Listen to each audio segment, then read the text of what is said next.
Now let's get into all the things that happened like WTF, because the streets have definitely been a raging. Let's start with the story that I found to be just, I'm sorry, but I thought that it was hilarious because people have lost their minds. A woman threw her chicken burrito bowl at a Chipotle manager. Because she did this, the same woman will now have to work at the restaurant to avoid jail time. You done threw your bowl at somebody, now you gotta work at the restaurant. How hilarious is that? The woman was initially supposed to pay a fine and serve a 180-day jail sentence with a 90-day suspension. According to the judge, she instead agreed to work 20 hours per week at the restaurant for 2 months in exchange for cutting her sentence by 60 days. This is what you get. Now I bet you will keep your hands and your food to itself. WTF, lady, you cannot just be throwing stuff at people. That is not okay. Get it together at your big age. I found this one to be funny too. I honestly did. But some people may be a bit of a sore topic, especially if you have kids. A guy dressed as the Grinch stood outside of a Texas elementary school holding a sign that read, "Santa is fake, Jesus is real." WTF, sir. You didn't have anything better to do. Now you are right. But you didn't have anything better to do than stand outside this school with your sign? Get a job. When asked by ABC 7 News if he understands why parents are upset, this is what he said. "I understand why they are upset. They're upset because they're prideful and don't want to admit that they are lying to their child. That lying to their child is wrong in spite of what God's word says. They're more concerned with the traditions of men rather than the truth. And they double down on the lie because of pride, and they are angry because they want to blame the person telling the truth than the one who told the lie that prompted the truth to expose the lie.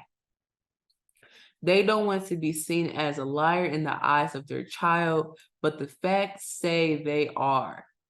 Now, again, while he is completely true, still WTF, why just ruin it for the kids? You didn't have anything better to do than to stand outside the school. I feel the same way about the people who stand outside Planned Parenthood with their sign talking about baby killers. Like, honestly, find something better to do. I mean, seriously, why are you bothering people? Like, mind your business, please mind it.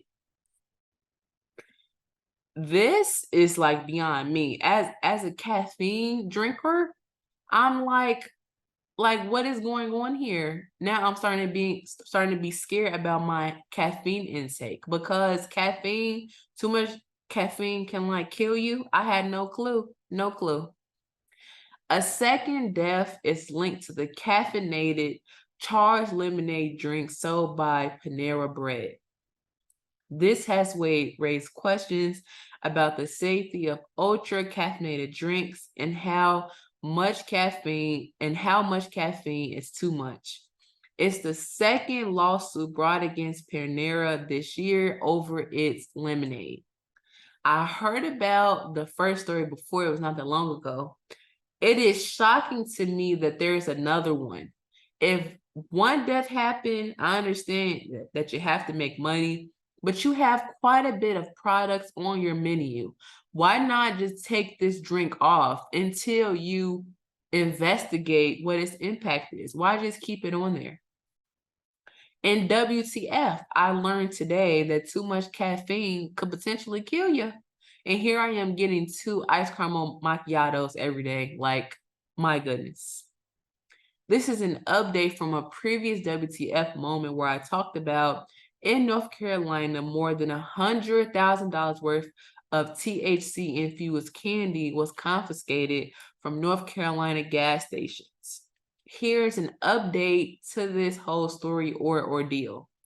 7 students were sent to the hospital after ingesting THC edibles during the school day. This article also said that 2 students have been arrested. My goodness, WTF. I couldn't even imagine at that young age, like even thinking about getting high or like doing drugs. Like I was in the books. Like that wasn't even where my mind was. So I couldn't imagine at this age, this is what kids are doing. It's like, wow. Speaking more of drugs, more than 1 ton of cocaine. 1 ton, that's a lot. 1 ton of cocaine was seized off the coast of Colombia by the country's Navy. The recovered drugs are reportedly valued at 36.5 million US dollars. Let's end it off on a very, very wild note because WTF.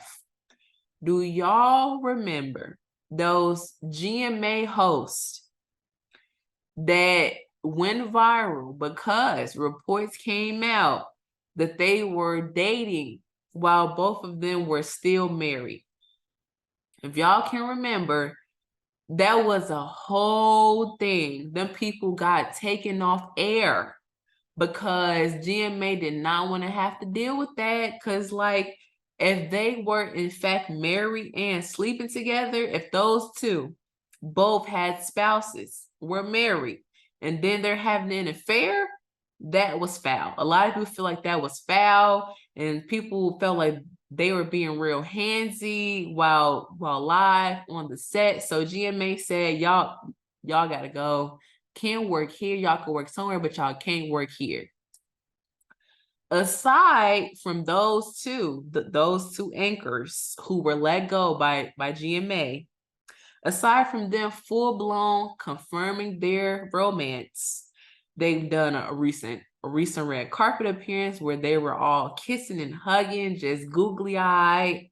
And they have a new podcast where they're talking about what led up to them being let go by GMA, how they weren't with their spouses at the time. They just been dropping all the tea.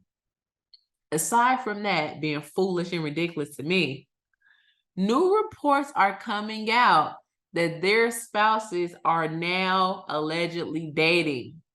This is like from a Lifetime movie.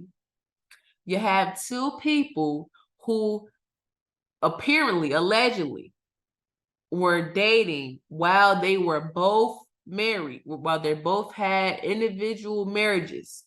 Now, their spouses are reportedly together. You have to be kidding me, WTF. And right before I was about to record, I seen a report that came out where the people did they digging on the other spouse's social media pages, and they found a picture of those 2 from 2016. So has this been going on? Some people are saying that they were allegedly swingers. My goodness, WTF.